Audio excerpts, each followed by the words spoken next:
बंगाल की राजनीति में भूचाल, क्या अभिषेक बनर्जी की वजह से टूटी टीएमसी और क्या ममता बनर्जी के सामने इस वक्त की सबसे बड़ी चुनौती है। नमस्कार, अब देखना शुरू कर चुके हैं न्यूज़ 18 का डिजिटल प्लेटफॉर्म। मैं हूं आपके साथ सृष्टि शेखर। पश्चिम बंगाल की राजनीति में एक ऐसा राजनीतिक विस्फोट हुआ है जिसने पूरे देश का ध्यान अपनी ओर खींच लिया है। जिस टीएमसी यानी तृणमूल कांग्रेस ने वर्षों तक बंगाल की राजनीति पर अपना दबदबा बनाए रखा, वही पार्टी अब दो हिस्सों में बंटती हुई नजर आ रही है। और सबसे हैरान करने वाली बात यह है कि ये बगावत किसी विपक्षी दल ने नहीं की, बल्कि पार्टी के अपने विधायकों ने की। और इस बगावत के केंद्र में एक ऐसा नाम है जिसे कभी ममता बनर्जी का राजनीतिक उत्तराधिकारी माना जाता था। जी हाँ, हम बात कर रहे हैं अभिषेक बनर्जी की। आखिर ऐसा क्या हुआ कि टीएमसी के अधिकांश विधायक पार्टी नेतृत्व के खिलाफ खड़े हो गए? क्यों एक ऐसा दल जो कल तक सत्ता का सबसे मजबूत स्तंभ था, आज अंदरूनी संघर्ष से जूझ रहा है? आइए पूरी कहानी समझते हैं। राजनीतिक संकट तब सामने आया जब टीएमसी के विधायक ऋतुव्रत बनर्जी ने 80 विधायकों में से 58 विधायकों के समर्थन का दावा करते हुए विधानसभा में अलग गुट बनाने की घोषणा कर दी। अब ऋतुव्रत बनर्जी ने विधानसभा अध्यक्ष के सामने दावा किया कि उनका गुट ही असली तृणमूल कांग्रेस है और उन्हें आधिकारिक मान्यता दी जानी चाहिए।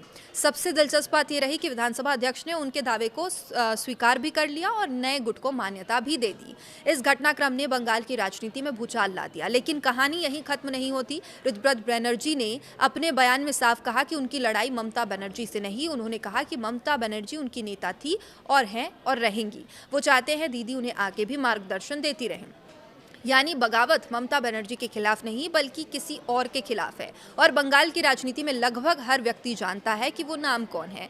वो नाम है अभिषेक बनर्जी। पिछले कई वर्षों से तृणमूल कांग्रेस के संगठनात्मक ढांचे में अभिषेक बनर्जी का प्रभाव लगातार बढ़ता गया।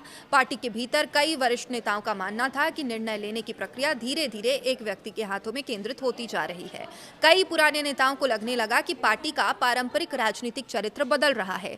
टीएमसी की स्थापना जिस जन आंदोलन और जमीनी राजनीति के आधार पर हुई थी, उसकी जगह धीरे धीरे पेशेवर और केंद्रीकृत राजनीति प्रबंधन ले रहा था। 2021 के विधानसभा चुनाव के बाद ये प्रक्रिया और तेज हुई। राजनीतिक रणनीतिकारों और चुनावी प्रबंधन टीमों का प्रभाव बढ़ने लगा। संगठन के भीतर नेताओं के प्रदर्शन, गतिविधियों और राजनीतिक प्रभाव का लगातार आकलन किया जाने लगा। अब पार्टी के कई वरिष्ठ नेताओं को यह महसूस होने लगा कि अब राजनीतिक अनुभव से ज्यादा महत्वपूर्ण डेटा रिपोर्ट और प्रबंधन तंत्र को दिया जा रहा है। और यही वो दौर था जब असंतोष की शुरुआत होती है। पार्टी के अंदर कई नेताओं का मानना था कि अभिषेक बनर्जी की कार्यशैली अत्यधिक आक्रामक और केंद्रीकृत है। उनका आरोप था पार्टी को एक राजनीतिक आंदोलन की बजाय कॉरपोरेट संगठन की तरह चलाने की कोशिश की जा रही है। एक वरिष्ठ नेता ने इसकी तुलना करते हुए कहा कि ममता बनर्जी की राजनीति रविंद्र संगीत की तरह थी, जिसमें संवेदनशीलता, भावनाएं और लोगों से सीधा जुड़ाव था, जबकि जो नई शैली है वो डीजे संगीत की तरह है, जहां शोर ज्यादा है लेकिन भावनात्मक जुड़ाव कम दिखाई देता है। ये टिप्पणी सिर्फ एक बयान नहीं बल्कि पार्टी के भीतर बढ़ती मानसिक दूरी का संकेत मानी जा रही है। अब असंतोष का दूसरा बड़ा कारण पहुंच और संवाद का मुद्दा भी बताया जा रहा है। कई नेताओं का दावा है ममता बनर्जी से मिलना अपेक्षाकृत बहुत आसान था। कोई भी कार्यकर्ता या नेता अपनी बात सीधे उनके सामने रख सकता था, लेकिन अभिषेक बनर्जी के साथ ऐसा नहीं था। कई नेताओं का आरोप है कि उनसे मिलने के लिए घंटों इंतजार करना पड़ता था। कई बार प्रतीक्षा के बाद भी मुलाकात नहीं हो पाती थी। पार्टी के जमीनी नेताओं को लगने लगा कि संगठन में संवाद की जगह दूरी बढ़ रही है और राजनीति में जब संवाद खत्म होता है तब असंतोष जन्म लेता है। और यही असंतोष धीरे धीरे एक विद्रोह में बदल गया।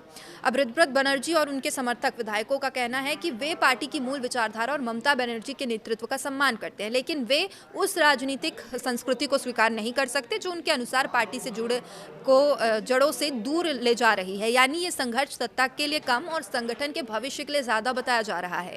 हालांकि राजनीतिक विश्लेषक इसे सत्ता संघर्ष के रूप में भी देख रहे हैं। उनका मानना है ये सिर्फ वैचारिक मतभेद नहीं बल्कि नेतृत्व की लड़ाई भी है।